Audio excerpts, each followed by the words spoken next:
Now, Count on 2, live and local in the Low Country. This is News 2 at 6.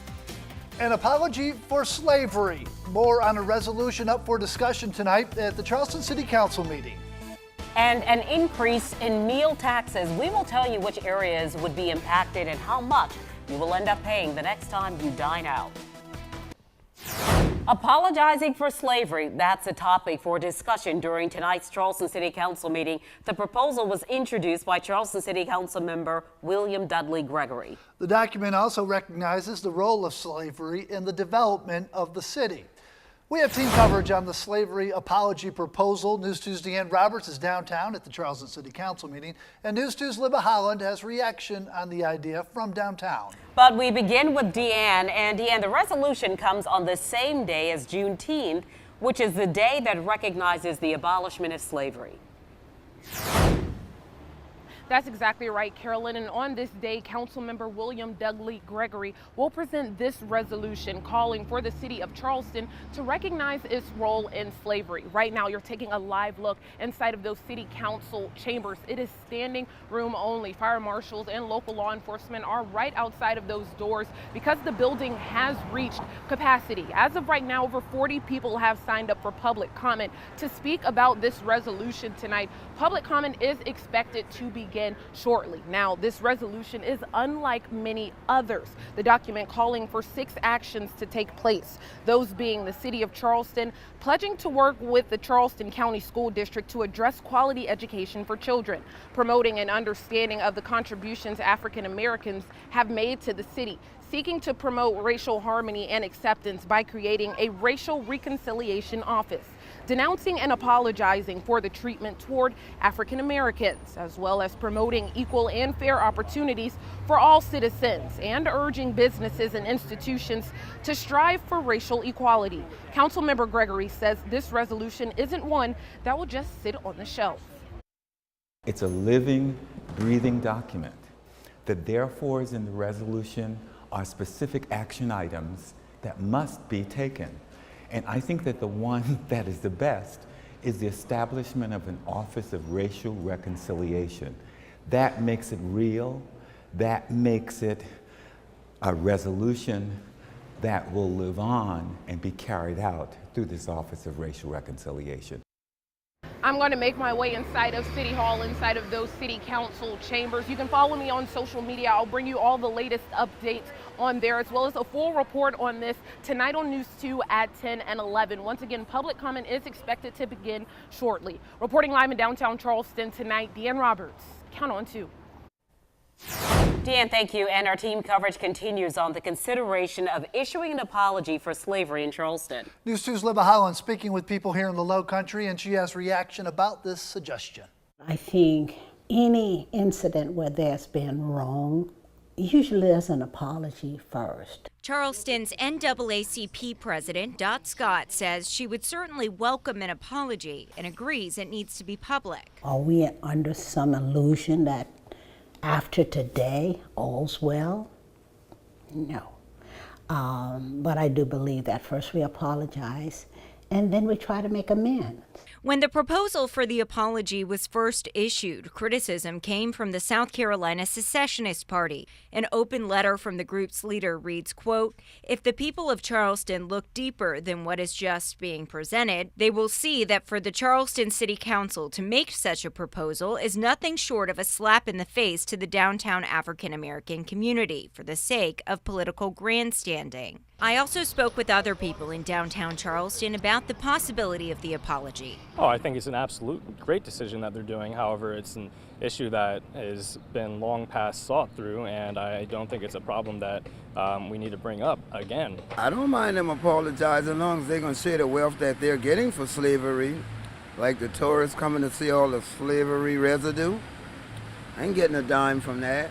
Scott will attend tonight's meeting, and she does expect to see some criticism and opposition. I'm looking at folks who are non-African American that don't think apology is necessary, as maybe we still have some real issue. We got more work to do with them than we have with some of the other folks. Libba Holland, Count on 2.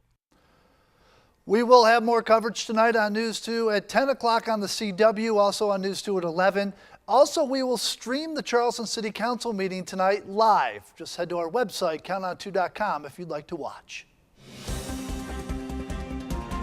A Count on 2 News alert. A judge throws out a lawsuit filed on behalf of the Emanuel 9 victims and survivors against the FBI.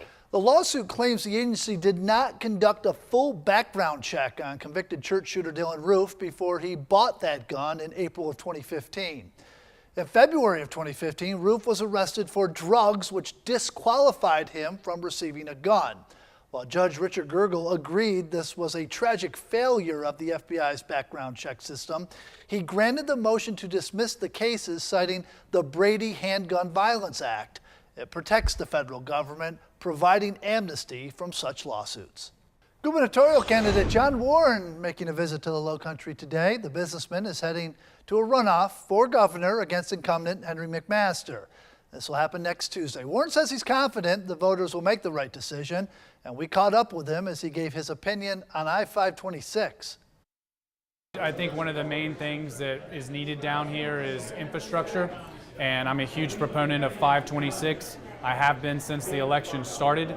Governor McMaster has been going around telling people he supports 526, but talk is cheap. And he's been governor for quite a while, and he hasn't done anything to encourage 526. And as governor, I am committed to helping the traffic flow down in the Charleston area. Warren also said he wants to protect our beaches and the environment in South Carolina and does not stand for offshore drilling.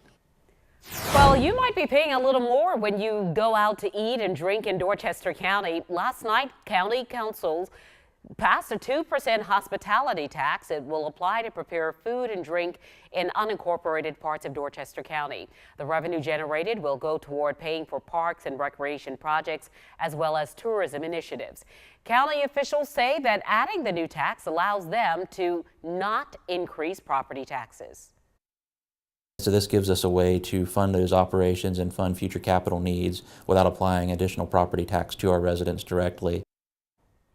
That tax will be effective starting January 1st of next year. Home Depot becomes the third major U.S. retailer to ban a deadly paint chemical.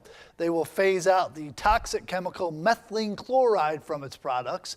This chemical poses a health risk to the public, including cancer, also harm to the nervous system. The chemical has been linked to more than 60 deaths nationwide since 1980. The Environmental Protection Agency has yet to ban the use of the chemical in paint removers. Manatees spotted out in Shem Creek. Yeah, they're described very often as gentle giants. Well, for the past couple of days, visitors have had a chance to watch them. Certainly a sight to see. Biologists tell us they've been seeing more manatees in low-country waterways, which is a good sign that the population is growing. The manatees migrate to Charleston in the summer months and in the colder months head back down to Florida. Experts say they urge boaters, though, to keep an eye out and take it slow. Boat strikes, again, are one of the #1 causes of mortality to manatees. The other thing would be to make sure to not feed and water manatees. It changes the manatees' behavior and gets them too close to those boats and docks, which then puts them at a greater risk of being hit by a boat. And take note, harassing or feeding a manatee is a federal crime. It could cost you up to $50,000, even a year in prison. Next on News 2.